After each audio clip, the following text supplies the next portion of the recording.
Well, praise the Lord, saints and friends. This is Elder Adrian Heyman, speaking in another session in this series of Facebook live casts on these countries, the U.S. the U.S. Constitution's amendments and the responsibility of the saint of God as a result of them. I just can't just say what the law is about. I have to make sure we also know how we stand, how the saints of God stand in response to it. We went through 3 amendments already. We had started on the 4th, but we hadn't finished it. So let's go ahead and first we'll read the 4th Amendment in its entirety, and then we will deal with the portion that we haven't dealt with as yet. So the 4th Amendment says, the right of the people to be secure in their homes, houses, papers, and effects against unreasonable searches and seizures shall not be violated, and no warrants shall issue but upon probable cause, supported by oath or affirmation, and particularly describing the place to be searched and the persons or things to be searched. In other words, you just can't search things because you want to. There has to be a probable cause. That means that there's something that you may have done, or let's say something allegedly that you have done, that would warrant, I say for lack of a better word, them coming, or law enforcement coming and searching your property. They have to produce that particular warrant. It has to be signed by someone who is essentially, number one, impartial, which means it has to be a judge that signs this. You cannot, no one can come in, barge into your house and just get you. There has to be some procedures that are followed. Now, some people feel as if those procedures take too long. And I understand that people get frustrated, especially in cases where it involves a loss of property, loss of life, and you feel as though the laws are tilted towards the criminal. But the reason why the laws are there, at least if it's done correctly, again, if it's done correctly, the reason why the laws are there is to protect those who are innocent from those who may, because of their power, because of their position, because of their authority, or because of their wealth, can then influence the law to take you or to take your property. So there has to be certain, certain procedures that are followed. Number one, you must have a warrant that's issued. Number two, that warrant has to deal with the cause of why you want the warrant. Probable cause. Number three, it must be supported by oath or affirmation. Of course, we as saints of God, we don't take an oath. I know a lot of people don't realize that, but we're not supposed to take oaths, because Jesus said, swear not at all. Not by the heaven, not by the earth. Don't swear by anything, because you can't make anything on your head turn black or white. That's what he said. So we do not say oath, but we do affirm. This is why when you go to court, if you're a saint of God, when you go to court, you don't say, I solemnly swear. You say, I affirm, because your word is supposed to be your bond. Therefore, you're not expected to lie, of course, on the witness stand. But anyway, let's keep going. So you have to have warrant, and that warrant must be only issued through probable cause, supported by oath or affirmation, and it has to describe the place to be searched and the persons or things to be searched. So it has to be essentially, it cannot be, I'm going to go and search everything. Like, I got this one thing. No, you only deal with that one thing. If you were to search a bedroom and the warrants for a particular bedroom, you only search the bedroom, not the living room, not the kitchen, not the bathroom, not the patio, not outside, but you search the bedroom. Now, now this is where people get kind of mixed up. If upon the search, and it's outside the purview, but the police see it, then of course they're going to have to do something with it. But again, you can only arrest things based upon that warrant. You can always come back and deal with what's happening that you've already seen. So the smart policeman will, of course, say they would hold their mouths. They won't say anything, and they won't be so quick to put you in prison or jail or incarcerate you. But they'll think about it and say, okay, let's get another warrant for this. The idea is this: to protect the citizens of the United States from seizure, unlawful seizure of either persons or property. Now, I have just heard of a story that has just happened, whereas there was this restaurant. I believe over the weekend something happened. And of course, with all the environment that we've come to in this country regarding illegal immigration and taking folks out and deporting them, this kind of falls into that particular area. Where there was this restaurant where I guess several people who were deemed illegal were working. And of course, ICE came in and conducted a search of that place. And I would assume that they took several of the employees. And right now, that particular restaurant is closed, either because of damage that happened as a result of the search. Now, that's another thing, too. Yes, they have to pull things out, but it shouldn't unnecessarily damage your house, because unfortunately, they are not going to pay you back. So that then becomes, that makes them a little bit more bold, because it's essentially, if they had to come into their pocket and pay for the damage they've caused during the search, then they may not conduct the search as flippantly as one would. But anyway, but again, the restaurant is closed as a result of this. The question I would have is, and I guess it then comes into the idea of what's illegal. Now, a person may have overstayed their welcome. Yes. They may be in a position where they're not lawfully in this country, which makes them, of course, illegal. Yes. But they're working. They're not robbing. They're not stealing anything. They're not committing violent acts. They're working. And you have disrupted a person's place of business because they're searching for people who, except for, and again, we'll say, well, they shouldn't be in this country. Well, that's probably true. But they are.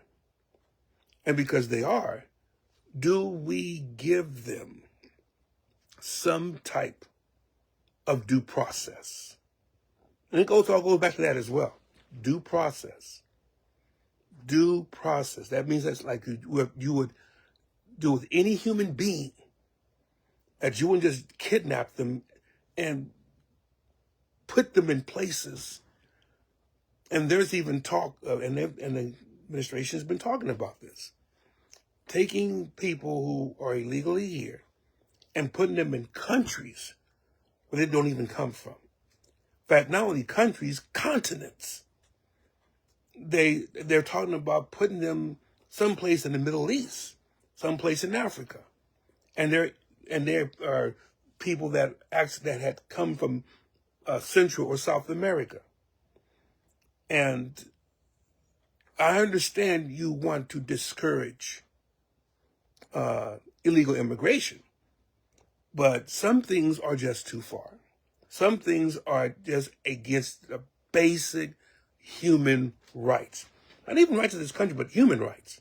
We're talking about human rights. You wouldn't want this on your worst enemy, but you're doing it to these people. But after all is said and done, if a saint of God is conducting him or herself in a way that is conducive to holiness, then no one should be coming into your house, executing a warrant, and searching things, because you shouldn't be doing anything that would cause them to do it. Now, does it happen? Yes. That's where we then have to understand that there's recourse. And we have to then resort to, as even though we're saints of God, we're also citizens of the United States. And so being a citizen of the United States, or a person who resides in the United States. So we got two things. One, we reside in the United States, and we're citizens of the United States. So we should not have to be exposed to unlawful searches and seizures. That pretty much is what this Fifth Amendment's about. I remember, just as a last thing, I remember when, again, growing up in the area south of USC, and that was a particular point in time that essentially you heard of police raids on various houses, either as places where gang members stayed at, or drug houses, or whatever. And you had this big old battering ram that just destroyed houses. And in fact, there were people that sometimes end up, and that's where essentially this particular law would come into play, because they got the wrong house and they were searching the wrong people, and they would destroy doors, they would destroy walls. And so in that case, then you have to sue the city. But the problem was that people were getting the wrong information. And that's one of the things that we have to really be considerate about, is that sometimes you get wrong information. And I'll tell this one portion here, then I'll leave. When a pastor has to resolve a dispute between two people, he just can't go on his opinion. The Lord has to give him discernment, or give her, the pastor, discernment. And discernment, it's not something that you practice, the Lord gives it to you, but there's particular principles regarding with discernment as well, which includes not falsely accusing anyone, making sure you got all your witnesses if they are there. So you're talking to several people before you talk to the parties that are at odds with each other. And we'll talk about that a little bit more when we start getting into suits and things like that. But the idea here is that you do not just pronounce sentences on one saint versus another because of what's said. You have to do your own research. Take your time. Some people may want to rush, may want to get a quick answer. But a quick answer does not necessarily help the situation at this particular point, because you have to make sure that you have all your ducks in a row. Make sure everything is taken care of. And because essentially the decision that you make as a pastor can affect the church as a whole. You don't know how many people have been lined up between one and another. So you have to be able to make the decision based upon the facts that are there, what's given, what God has given you in terms of discernment, and explain it in a way that they know that it's not necessarily punitive, but it's for the health of everybody. All these things are in the pastor's mind.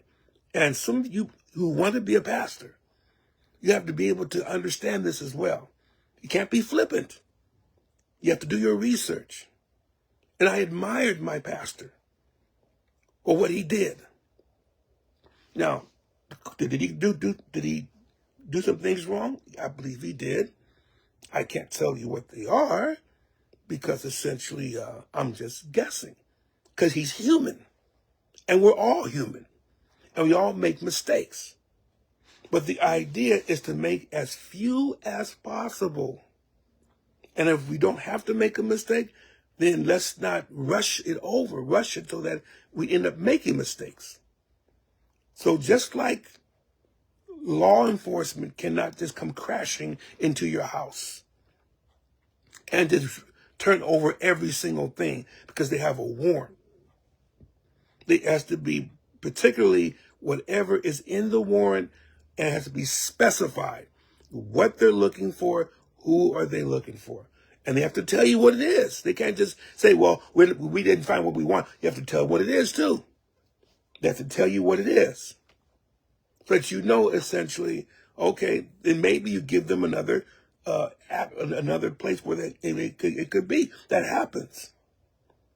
But just like law enforcement has to abide by these rights that are granted to citizens or to people, we, as saints of God, as ministers of God, have to also deal with, and I'll say the rights, but essentially the feelings and the well-being of the people. Because we're not to be lords over God's heritage. I'm going to say one more time. We are not to be lords over God's heritage. This is God's people, after all, not ours. It's God's people.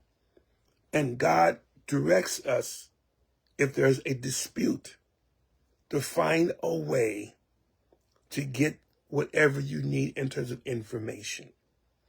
And then if you don't have all the information, maybe it's not all blamed on you because you tried your best and then people are still holding. And that's one more thing.